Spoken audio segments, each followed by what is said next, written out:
I want to talk to you about fighting because there was nobody tougher. You were a lefty. I used to tell Kessler and Burroughs, if you fucking get Shelly going, I'll fight you in practice tomorrow. But you used fighting as kind of what did you think of fighting? Because you were a good enough player that you didn't have to fight, but you had it there. How did you kind of use fighting as a tool, I guess? Well, Obes, I know you know this feeling, right? I know you know it, that fighting is the most stressful job in hockey. Yeah. I just don't care what you say. If you got to go for a day or 2 days or 3 days, knowing you got to fight Brash or Tony Twist, or, the list goes on, right? Chris Simon, Brad Myers, whoever. Yeah. I didn't like that feeling. Like in juniors, I was tough, and I liked sticking up for my teammates. But when I got to the NHL, I'm like, I got no chance. Like Matt Johnson. Oh, they're monsters. They're monsters. Paul Laus. That's like the middle-weight guys. Yeah. Right? Stephen Pete. Like, I wasn't going to go fight like Bob Probert, but the next guy in line is, whoever, Ryan Vandenbush. Yeah. I didn't like that. Right? Yeah. Guys are killer. And so when I got the opportunity to kind of play a little more and play the power play, and we had a lot of injuries. It wasn't like I was the shining star that they said, okay, now's your opportunity. It was like, okay, well, fuck, we got 8 guys on D hurt. I guess, guess this guy's going. It's either this guy or the assistant trainer. So I got out there,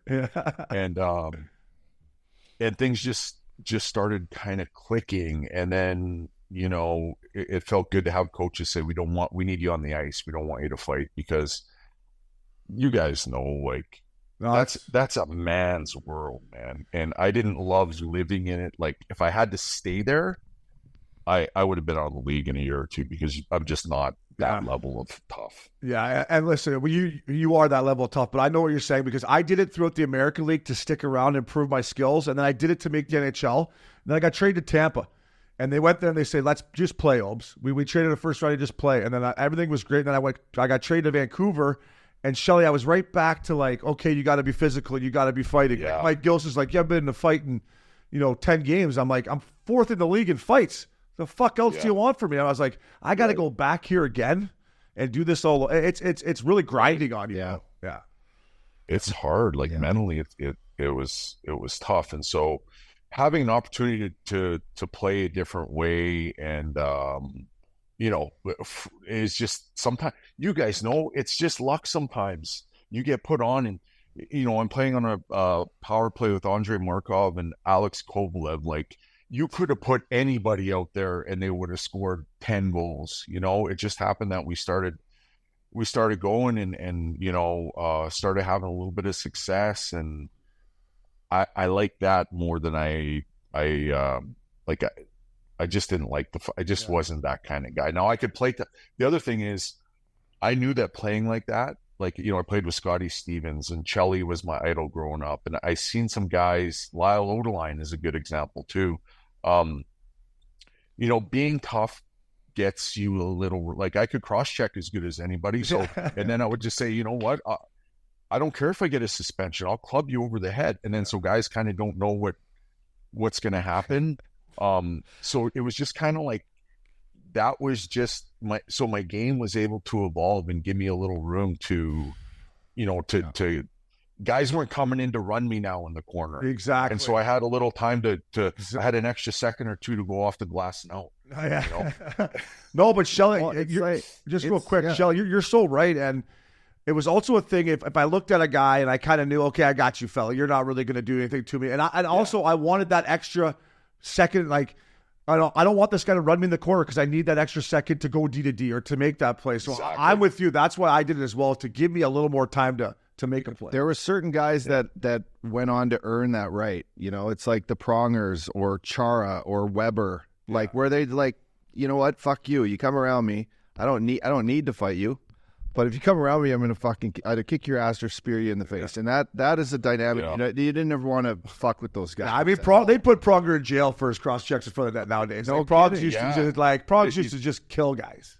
Bro, we used to, when I was in Jersey, I mean, we had Scott Stevens, Lyle Odeline, Ken Danico. I mean, he used to cross check a guy in front of the net, and his helmet used to come off. You'd go to the bench, the coaches would be like, That was such a good play. I got a couple more of those tonight. It was like getting a hat trick when you come off after cross-checking someone.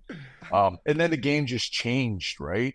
And I also think, if I'm being honest, just thinking about it right now, I think as the rules changed a little bit and fighting started to become like maybe the stage fighting a little less, it also gave me an opportunity to be like, well, okay, maybe Francis Lessard isn't going to come after me tonight. Like, he's not even going to play.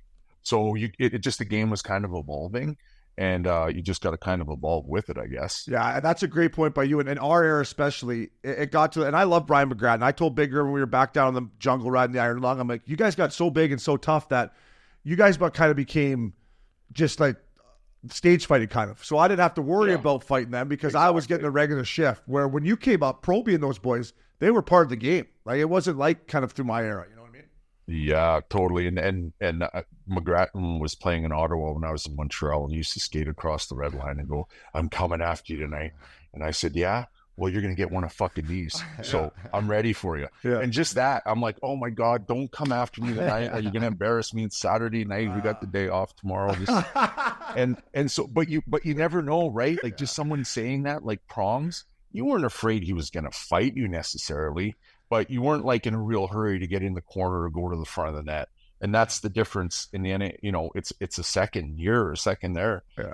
It just makes all the difference in the world. I love that was your mindset. That Saturday night we had a day off, because I used to be that in Vancouver. I'm like, fuck, we got tomorrow. Sure. Like, just nobody hit me in the face. Yeah, anything but the beak. Yeah. Fuck, I got a night lined up here. Just don't fucking hit me with a stick or something. Exactly. Right? And don't lose 7-1. Yeah, exactly. Practice tomorrow.